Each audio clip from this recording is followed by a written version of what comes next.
Hey guys, welcome to my channel. This is Steve from Pyrus Intelligence. Today's video we're going to be talking about how to install wood planks on a wood deck.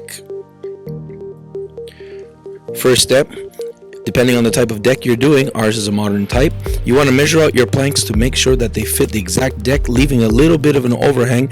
Usually I leave about 1 inch on all sides. Next, you want to make sure that you're cutting it using a miter saw, so that way it gives you a clean cut.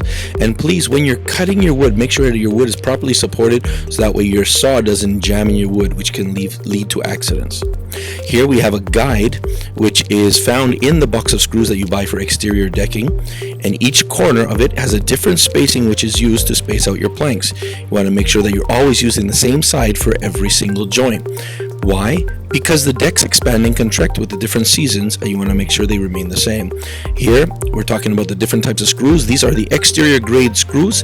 You'll notice the head of the screw is very small, and it's done so that way it can disappear beneath the surface of the deck, leaving a clean, uniform design.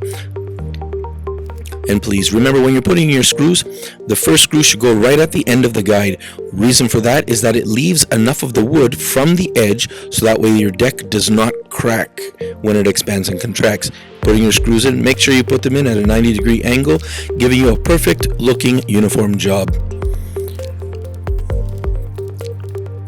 Well, that's it for today. Thank you for watching. If you liked my channel, click subscribe, share it with somebody, and give us a thumbs up, and we'll catch you on the next one.